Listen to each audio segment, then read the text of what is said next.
All right, so are you ready to dive deep into a story that you might think you know? Hmm. Noah's Ark. But trust me, we're going way deeper than just the Sunday school version. Oh, yeah. We're cracking open the King James Version of Genesis chapter 7 to uncover those hidden gems that most folks miss. Right. What do you think?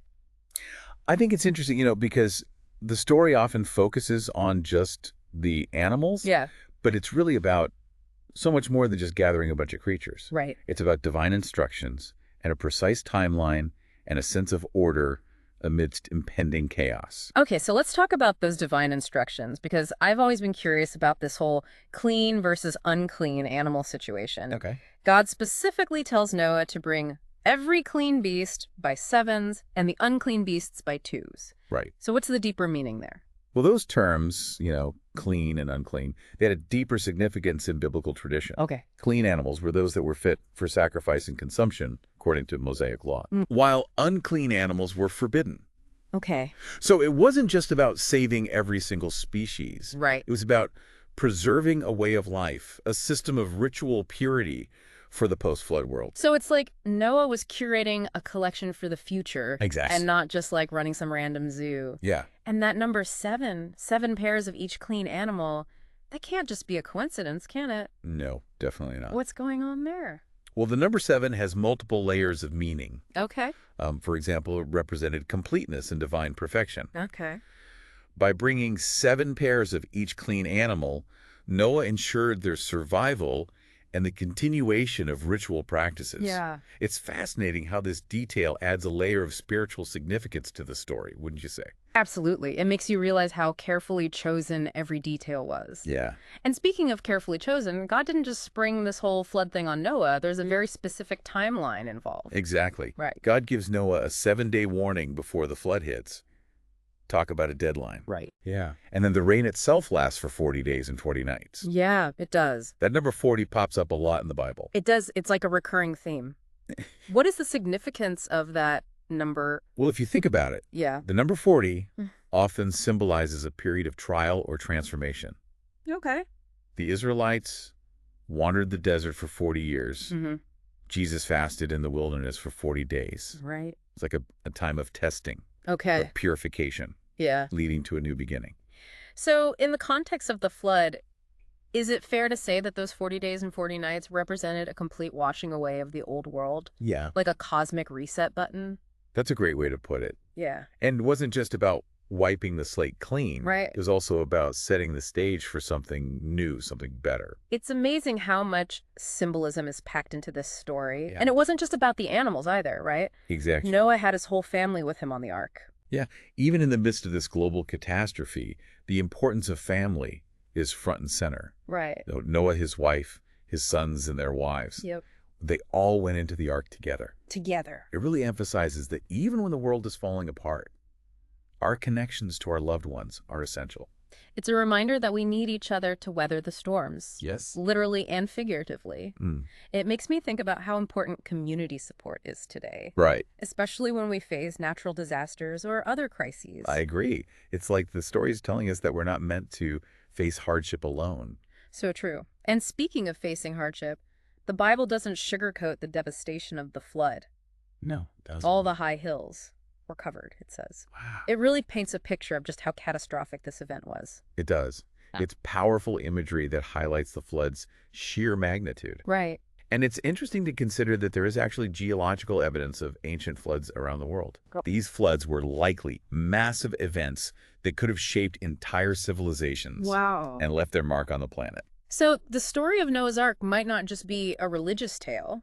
Right. It could have roots in actual historical events. Exactly. It makes you wonder how much of the story is symbolic. Yeah. And how much could be based on real-world occurrences. It's a question that scholars continue to debate. Right. But regardless of its historical accuracy, Yeah. the story raises some profound questions about our relationship with nature and the consequences of our actions. It makes you think about our own responsibility to care for the planet and to prevent future disasters. Absolutely. But even beyond that environmental message, Yeah, there's a strong theme of faith and obedience running through this narrative, wouldn't you say? absolutely.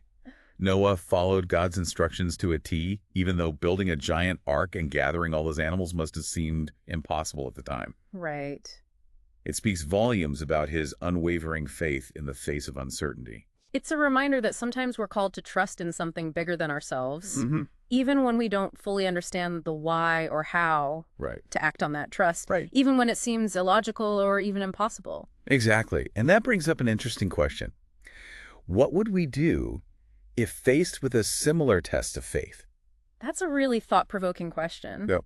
And it leads us to the next phase of the story, which is the aftermath of the flood. Genesis chapter 8 details what happens after those long 150 days when the waters recede. We'll be diving into that in part 2 of our deep dive into Noah's Ark. Okay. Stay tuned. Sounds good. So welcome back. Last time we left off with Noah and his family. Right. And let's not forget all those animals All those animals. safely weathering the storm inside the ark Yeah. for a staggering 150 days. 150 days, I can't even imagine. Yeah. So the rain has stopped. Right. But what happens next? Okay. They're still stuck on this giant boat in Yeah. the middle of a completely flooded whale. Right. So this is where things start to get interesting. Okay. Noah sends out a raven to scout for dry land, Okay. but it never returns. Hmm. Then he sends out a dove. Okay, so why a dove? Is there something special about doves back then? Well, think about the symbolism here. Okay. The raven, often associated with darkness and scavenging, Okay. it disappears into the post-flood world. Right. It kind of suggests that even though the rain has stopped, there's Yeah. still a lot of death and decay out there. Yeah. But the dove, a symbol of peace and purity, Mm-hmm. it returns. Okay. And not only does it return, Right. but it comes back with an olive branch in its beak. That's a powerful image, isn't it? It is. It's like nature itself is offering a sign of hope, a promise of new life after all that destruction. Exactly. The dove becomes this powerful symbol of the transition from destruction to rebirth, Yeah. from the chaotic waters of the flood Right. to the reemergence of dry land. Yep. It's a reminder that even in the darkest of times, there's always the possibility of renewal. So does this suggest that Noah felt a sense of hope when the dove returned? Do you think he knew then that the worst was over? Well, it's hard to say for sure, Right. but imagine being in Noah's shoes Yeah. after months of uncertainty. Oh, yeah. Seeing that dove return with a sign of life Yeah. must have been incredibly reassuring. It makes you think about the moments in our own lives when we might feel overwhelmed by challenges. Yeah. You know, if we look for them, Mm-hmm. maybe we can find those little signs of hope, those olive branches that remind us that things will eventually get better. I think that's a beautiful way to look at it. Yeah. And speaking of signs of hope, Yeah. we can't forget about the most iconic symbol of the entire story, Right. the rainbow. Right.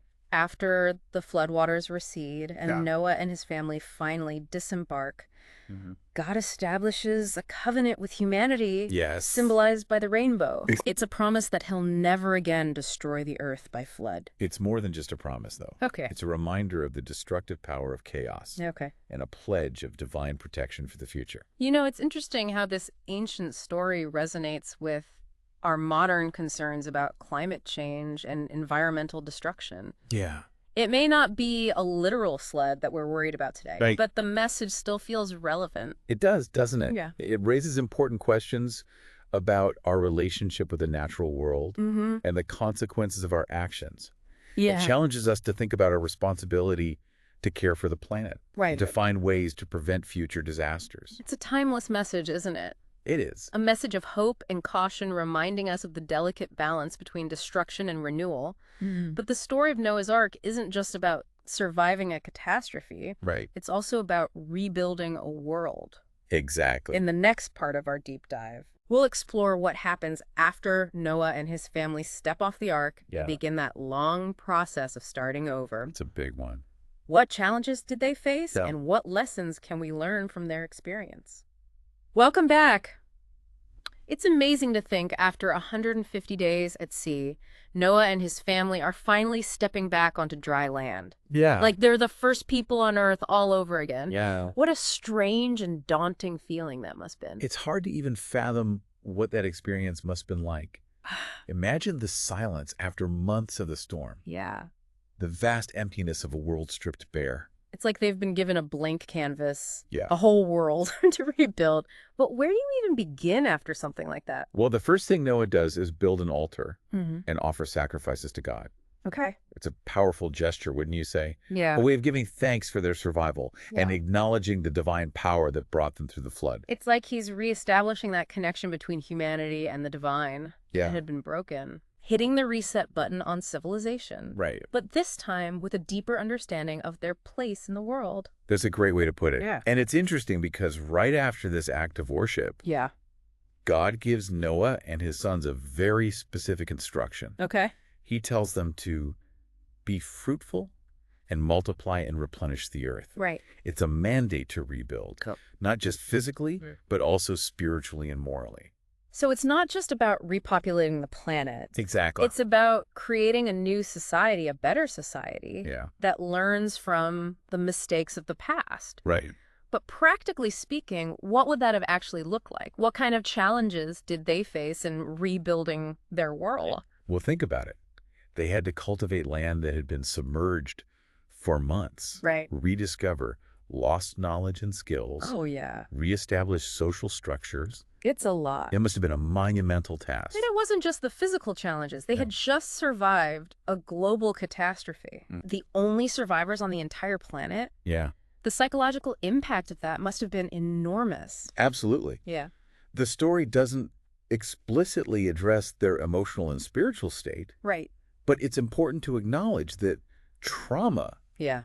they were carrying the weight of the past and the responsibility for the future. It's hard to imagine the resilience and determination it must have taken to not just survive, Yeah. but to thrive in those circumstances. Right. They didn't just rebuild, they created a new world, Mm. ensuring the continuation of the human race. And that's what makes the story of Noah's Ark so enduring, isn't it? Right. It's a story about the power of faith, Yeah. the resilience of the human spirit, and the enduring hope for a better tomorrow.